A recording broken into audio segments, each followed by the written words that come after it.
Morning, Brian. I guess any team is probably only going to have a few defensive players who play most every snap. I sort of figured, perhaps I was wrong on this, that Kyle would be one of them. He went 41 of the 64 last week. Was that because of physical issues and grounding back into form after the hand injury, or was it a game plan decision, or maybe a little of both? You talking about last week's game? Yeah. Just with Van Noy, just if you view him as an every down player, because there were 23 snaps he wasn't on the field last week. Um, Barry, we kind of moved on to this week. So, as far as snaps last week, I think for everybody they were, everyone had a little bit of different snap count, but that was last week. We're kind of moved on to this week. So. Obviously we have we think highly of Kyle, as well as a lot of other players. I mean, I wouldn't take one game and try to put guys in the buckets as far as every down players or situational players. I mean, I wouldn't take one game and do that, especially in this type of season. So, Soffit? Hey Flo, how important was it to you guys to try to get Preston going in the game on Sunday, and how important is it going forward for him and Fitz to kind of reestablish the connection that they had at the beginning of last season? I think it's important to establish connection, quarterback to all the receivers, not just one in particular. So, I mean, that's something that you build that rapport in practice, and you hopeful that it shows itself in the game. And that's why we go out there and practice, and we'll do that again today and try to establish that rapport with, you mentioned Preston, but it's the same with really all the receivers, the backs, the tight ends. Same thing defensively as far as guys playing together. Same thing in the kicking game. So it's something that you build over the course of time and through practice, and we'll continue to do that. Adam? I had a question about Landon Roberts. He wasn't announced as a concussion in the press box. When did that happen, and when were you guys alerted to it? I mean, this is the case in every once in a while where someone has some symptoms the next day. So, look, I mean, nothing's more important than the health of the players, and we'll always do what's in their best interest. So, he's in the protocol now, and we'll get him back when we get him back. But we're not going to rush it at all. One more. Good morning, Flo. I just wanted to talk about with Roberts down. Obviously, you've got to get guys prepared to work on as the inside linebacker. Who can fit that role? I mean, Sam played it some last season, but then I've seen you guys use him sort of as an edge player. Is that how you view him now? And can you talk about Kwame? I don't know if I said his name right, in terms of his growth in the defense. Kamu, you're saying? Kamu, okay. I may start calling him Kwame moving forward. Thanks. Well, first off, Roberts, we'll see how that goes. We're not counting him out. But we obviously have some other guys in the room. Van Noy's played linebacker. Kamu's played, obviously, a linebacker.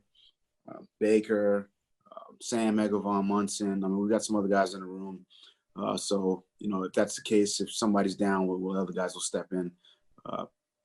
And look, it'll be based on the game plan, based on what they give us offensively. So we may have different types of bodies in there. So, but the good thing about that group is they're flexible, and they all have versatility and can play multiple positions. So we could have a variety of options. Josh? Hey, Flo, I wanted to ask about the safeties with Rowan, Bobby McCain. Just how much benefit is there, going into year two of, that they have several games in the position, and also being able to incorporate the physicality of Brandon Jones in that group? Yeah, I think Eric and Bobby, they played together for let's call it half a year, maybe less than that. But they played together some. So they have a little bit of a rapport. You add Brandon to that. You add Kayvon Frazier to that. You got a mix of different people. So still trying to build that communication, that rapport. But, those two guys, it's very important to them. So they'll do what it takes to build those relationships and try to do it the way we're asking them to do it. Brandon Jones, he's a young player. He's, improving on a daily basis, but he's still got a long way to go, just like all of our young players. And, every practice is good for him. Every game experience is good for him. And, they're working hard this week to prepare for a very, very tough opponent, in the Bills with the quarterback and the running game and, some receivers who are explosive, and tight ends. And this is a good offense that, they've got tempo in their offense. So we have to be prepared for that as well. So we need as many guys like Bobby and Eric to communicate and, play at a good level and bring other players with them. And I think they're trying to do that also. Steve One. Brian, many signs up in Buffalo say they're a franchise that's trending upward. Do you see games against the Bills as important as any you'll play if you're going to get to where you all want to go?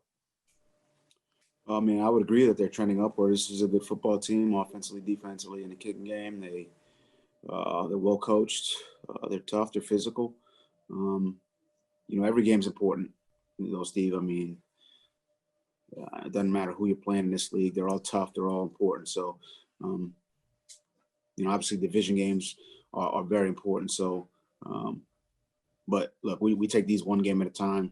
We want to compete. We want to put our best foot forward. We're practicing. We're trying to practice so that we, in a way that gives us an opportunity to play well and be competitive. But every game's important. Joe Shad.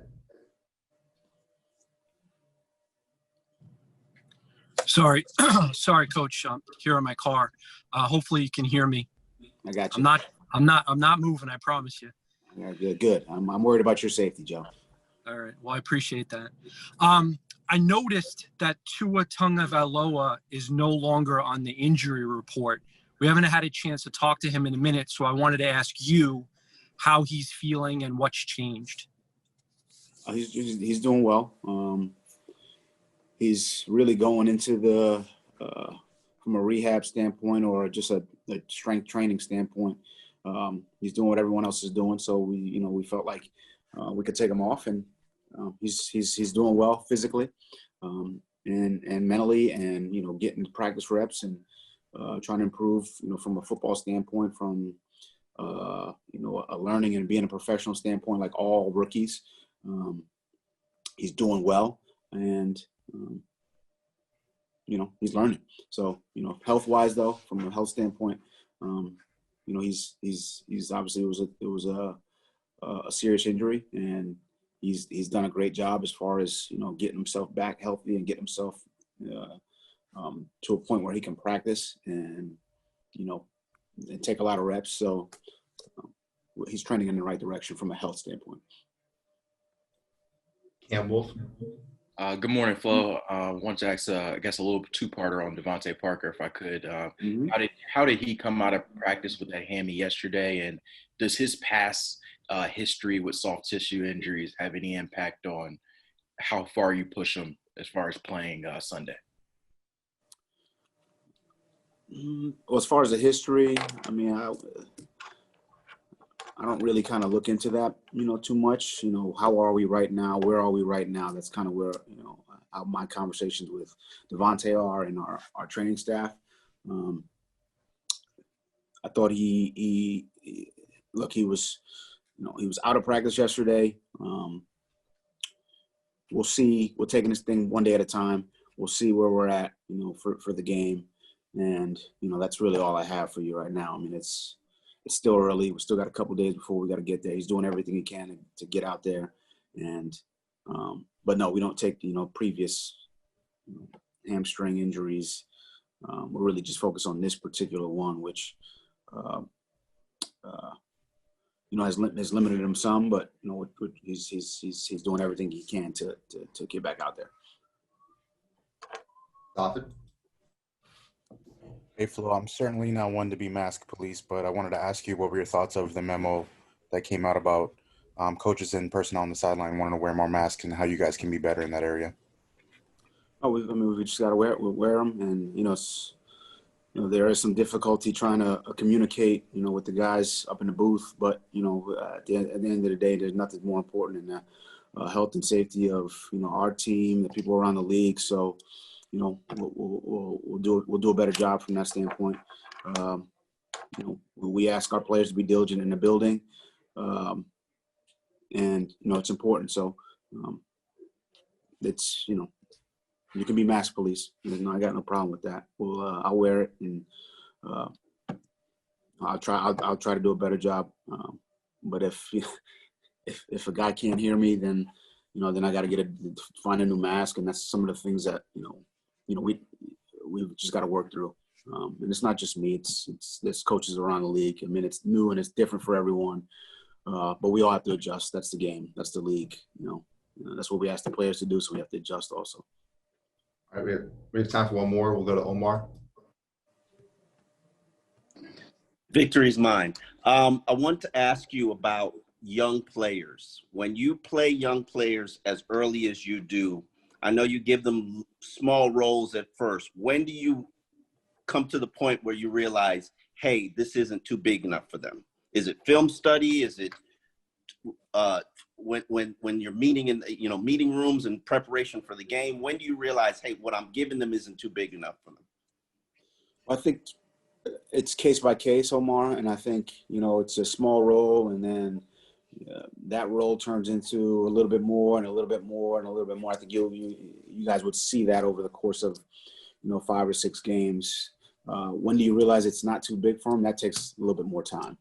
You need stretches of games of consistency to really feel good that they understand how to be a professional, that complacency doesn't set in, and now we watch, hey, we got all the answers, and we watch a little less tape, and to me, that's the thing. Those are the things that I try to harp on. Good performance or bad performance, we still have to watch the film. We have to know our next opponent. We have to get our lifts in. We have to stay on course with our nutrition. We got to stay on course with our conditioning. Like, those are the things. It's not one game. It's not 2 games. It's not, once you start stringing 4 or 5 games together, then that means you're doing something. You've been doing something over the last 4 or 5 weeks. I mean, that's just my belief. Because I think the guys who become complacent, the guys who think they have all the answers, eventually it catches up to them. I mean, that's been my experience with players. So we just try to stay on them about, keeping to their routine, and just the importance of not veering off of that. Because, in this league with so many good players and so many good coaches, they'll find you, if you're taking shortcuts. And, we try to not allow that, but, that's something, individually for each player that they realize it, oftentimes, when it's too late. But as with the amount of, 3 years that guys are in the league, I mean, oftentimes it's too late. So the players, the young players, I'm thinking, figure it out early enough, that routine, that attention to detail, that the discipline of playing play after play after play and playing consistently, once they realize how important that is, then you could see what you're talking about, whether or not it's not too big for them.